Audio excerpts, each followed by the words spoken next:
Hello, authors, book lovers, and storytellers. Welcome to the RM Hive, a featured author interview. My name is QR, and I'll be your host for today's episode. Yes, our guest for today's episode is a remarkable individual who retired from the Brownsburg Police Department after an impressive 27 years of service. With a rich background that includes 24 years in the U.S. Army, Reserves, and National Guard, he is not only a drill sergeant but also a martial arts enthusiast, piano player, avid chess player, and a stand-up comedian. Truly a man of many talents. Let us all welcome Pete Fleck. Hey there, Pete. Thank you, Mr. QR. It's great to be here. How are you? I am always better than I deserve. All right. Amazing. Yeah. Okay, Pete, let's get this started. Okay, first up, tell us who Pete Fleck is. Oh, boy. I was barely a graduate from high school. I think out of a class number of 98, I was ranked 96 and was just super motivated to get off into the military, which I thought was just going to be it for me. At 17, I joined the Army Reserves, and then as soon as I was able to, I was in active service. When I came off of active duty the first time in 1990, I was actually thinking about becoming an accountant. I always liked how numbers seemed very honest, whereas words tend to seem to lie a lot. I got a job out of boredom at the City Market downtown Indianapolis as an unarmed security site supervisor. My first day on the job, I was there 15 minutes, had a multiple shooting and stabbing. Spent my first day holding this lady's hand while she was vomiting blood up on top of me and stuff. Very intense moment in my life. And she survived. She survived, unlike her attacker, who got into a gunfight with IPD at the time and did not survive. But I learned so much from that day. And number one, that anything can happen anywhere at any time, that it is never over. As long as you are drawing breath, you continue to fight. And what I really learned was that I want to be a police officer. I want to try to stop things like that from other people. And so after that, I was like almost voted most likely to go to the electric chair or something like that in high school. So everybody was extremely surprised to see that I became a police officer. I got picked up by Capitol Police Department in September of 1990. I remember calling my dad and I said, "Hey, Dad, yeah, I got picked up by a police department." And he told me to keep my mouth shut and he'd come bond me out. And I was like, no, I got a police job. And he was like, who would hire you as a cop? And I was like, well, these people would. So after that, I went to the police academy in 1992. My roommate happened to be a police officer with the Brownsburg Police Department, just west of Indianapolis. And I went out and I rode with a lot of different police departments, a lot of different agencies. And I loved how Brownsburg treated the public. And that's what really sold me. I was like, these are good men and women who treat people well. And so I was so lucky to get on board with them, had 27 years on the Brownsburg Police Department, got to do a whole stuff. A road sergeant. I worked in DARE programs. I was a sniper on the SWAT team, which sounds more exciting than what it is. I've never had to hurt anybody in my life, which has been really good. I've been doing martial arts since the seventh grade. I had a geography teacher who took me aside one day, and I got beat up a lot, but not because I was bullied. It's because I couldn't keep my mouth shut. So he took me aside and said, "Hey, Pete, since you can't shut your mouth, do you want to learn how to fight?" And I was like, that sounds like a really good idea. So I started training with him and just kept going for the longest time.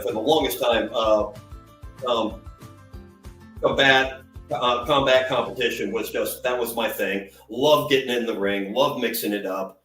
And then about 2014, my kid said, "Dad, you've got way too many wrinkles to keep climbing in the ring. You need to find a new hobby." So that's when I started doing stand-up comedy, which a lot better on the body, I gotta say. And can you crack a joke? Can you crack a joke for us right now? On top of that, I kept the military going for 24 years, finished out my time as a drill sergeant at Fort Benning, Georgia. Really had a mild career as far as they could have gone. and everything. But it was just and happy Veterans Day to all the people I got to serve with, and the ones that are out there right now. Really means a lot to me. I wrote a short story today about hot showers. That as a veteran, a hot shower means absolutely everything to you, and I can't take one now without thinking about there's somebody out there who's dirty for me right now, so I can be clean. So, but All right. You're quite a man of a lot of stories, you know? It's like hearing I'm obsessed with this with all of your stories, and I can see that your books mainly were greatly influenced of your background in law enforcement and in the military, if I'm not mistaken. you are correct. Yeah. You have published 2 books, correct? I have. All right. Tell us more about these 2 books, please. I started with Caged during the pandemic. Went into a depression, got locked down, public relations, and to be extremely honest, which I think is so important. My first 4 days of lockdown, I was intoxicated. All I did was drink. Woke up on the 5th day and was just totally disgusted with myself, realizing you will never have an opportunity like this to create something positive, uplifting, and beautiful. But why don't you focus on that? So I put myself on this really strict regimen of doing prison workouts in my room, made myself read every day, made myself write every day, made myself play chess every day, made myself practice Spanish every day, made myself play piano every day, made myself just, all self-improvement. And I wrote this one right here, Caged. I actually knocked the story out in 11 days. I was in a writing frenzy. At the end of it, I sent it to my harshest critic. Every writer needs a harsh critic in their corner. I only need one mom. I only need one person to tell me that my 6-fingered Santa Claus painting is an absolute masterpiece and puts that on the fridge. I need everyone else to tell me the truth. My critic told me, Pete, this is the absolute greatest thing ever written by a 4th grader. Let's go find an editor. So after a couple editings and rewrites and stuff like that, came out with Caged. It does exactly what it's supposed to. The story is actually, the motivation for it was I worked 2 fatality accidents in one afternoon, once upon a time. Now, a lot of bodies. And it really, of course, had an effect on me. The story is about a sheriff's deputy in Nevada who gets called to a fatality accident, can't handle what he sees. He walks off and just starts directing traffic like nothing's happening. I've got another guy who's trying to handle anger issues by cage fighting, a lady and her son trying to escape an abusive relationship, and then I have a rich man who's trying to make amends for something horrible that he did. I bring all the characters together, stuck the landing, and everybody cries. So I've had nothing but good reviews from that book. And I'm glad that you... Go ahead. So then we moved right into Angel Templar. Yes, the second one. Yeah. In this one, I've got a former Army Ranger medic who is now a paramedic in a small town. And I use that shooting situation at the city market as kind of a motivator for this one. He finds himself in the middle of an active shooter situation. And he's just now coming to terms with what he had to do overseas. With Templar, the amount of research that I got to do, it was fantastic.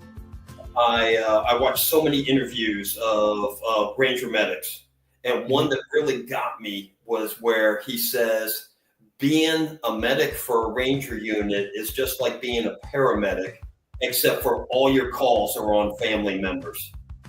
Yeah. And I was blown away by that. So, and in Angel Templar, I get to use a phenomena known as the fourth man factor. And tell us more about it. It was so exciting because I hit a wall while I was writing this one. I have this apparition, and of course gave it to my harshest critic. And he said, hey, that apparition, that spirit, it doesn't go anywhere. And I go, yeah, I know. Should I just take it out? And he said, absolutely not. It's what makes your book unique. It's what really adds a special element to it. Mm-hmm. So he goes, research it. So I started researching it, and I found out about this phenomenon known as fourth man factor or fourth man syndrome, in which hundreds and hundreds of people throughout time have experienced some form of apparition, a voice, a presence. Sometimes they see someone, sometimes they have physical contact with them. And even like the last person out of the towers during 9/11 claimed that somebody came back and got him, and everyone assured him, no, you were the last one out of the building. And I just read hundreds and hundreds of these cases, and each one is interesting in itself. But I was able to use that phenomena in Angel Templar and really brought about an incredible original story. I've noticed that you basically do have different, what do you call this, different stories, right? Have you thought of coming up with a sequel of any of these two books that you've already published? I had a lot of people tell me they want a sequel to Cage, which is awesome because they fell in love with the characters. And I could probably come up with a sequel for Templar too. Cage is going to be a little tougher. I would like to, I've thought of a way I can use one of the minor characters and bring about their own story. I do have plans to write a series, a sci-fi series, as a matter of fact, and actually have the first story written for that. My protagonist is an African-American female for that, not for any, that's just who she is. Is this your third book that we're talking now? So actually, no. Because I've learned that you're working on a third book. My third book, the story is done. It's called The Evil That I Ignored. Yeah. And the motivation for this one was I did foster care and Big Brother programs for quite some time. And I was trying to get some other guys motivated to jump on board. And one of my friends told me that, hey, Pete, if one of these kids makes a false accusation against me, then my reputation is shot, even if I prove it to be false. My reputation is still. And what made me so angry was that he's correct. He's absolutely right. But my retort was, okay, what happens when this kid turns out to be something horrible and we had the opportunity to be a positive influence in their life? Who's to blame then? And I start that book off with an African proverb that I read while I was in the Philippines in 2019. And it goes, when you don't allow a young man into the tribe, he will burn the village down to feel its warmth. And I was blown away by that. That was just so powerful. So that's what I start the book off with. So all right. The hardest part, the story's done. The hardest part is writing the blurb about how do you describe this book. It is so dark and so powerful. And basically, it's about somebody who had the opportunity to be involved in other people's lives and chose not to, and what happened. And I got to say, people have told me this could be the most powerful thing I ever write. When are we expecting for this third material to be released? I'm hoping the first of the year. I'm hoping we can kick this right off in 2025. I need to quit going back and trying to make it perfect and just publish this thing. All right. So for those who just tuned in, or for those who are watching us live right now, Pete Fleck here is an author of two books published, already available online. That's Caged and Angel Templar, right, Pete? Yep. Okay. Please do plug your books, where they can grab a copy.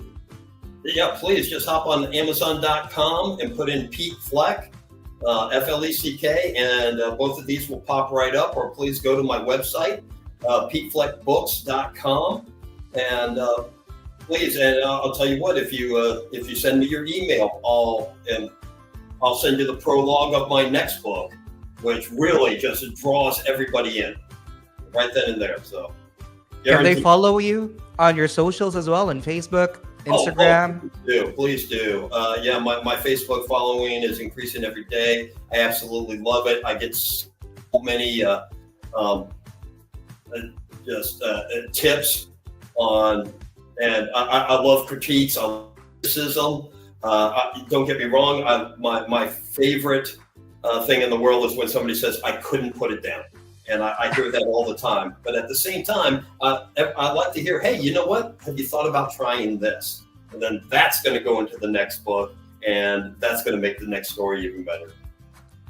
I've heard twice during this talk with you right now about this person who's been giving you harsh critiques. Can we name this person? Yes, we can. His name's David Hyatt. And I love David. Yeah, Dave gives it to me hard. He'll tell me, no, this is crap, or he'll tell me, no, this is excellent, but I can be guaranteed that what I'm getting is honest feedback. And of everything that you need as a writer, that's what you need. You do not need to go to your friends who are going to tell you, oh, loved it, it's absolutely amazing. No, that's not what you need to hear. You need honest feedback. That is the biggest tool that an author can have. I do have an out of the box question here because I was informed that you too are a stand-up comedian. So I was like, hoping I can hear some comic lines from you. Do you have a sample? Let's see. Yeah, fun fact, I'm dating my ex-wife. That's not a joke. That's actually happening. And my oldest child came to me and said, Dad, I want you to do a comedy bit for my wedding reception. Oh, jeez. Yes. And like, ooh, are you sure, son? Because this could really go off the rails. Yeah. He said, Dad, I want you to be you. So we started that evening off with, hey, folks, I got to tell you what an incredible honor it is to be a part of my oldest child's wedding, especially since he was the main reason for my wedding. So, yeah. Okay. And then things really took a turn. Haven't you thought of coming up with a comedy book too? So, no. Okay. I like to keep it set. Well, I've got one story that I've been hacking away at my time as a drill sergeant. Mm-hmm. And every day was a comedy routine. Every single day was a comedy routine. I've written a short story called Grandpa Goes to the Philippines that I plan on putting on my website. I kept notes every day I was in the Philippines. I was there for 1 month in 2019. Absolutely amazing. And I kept notes every single day. And every day was a comic bit. And so that one's really lighthearted.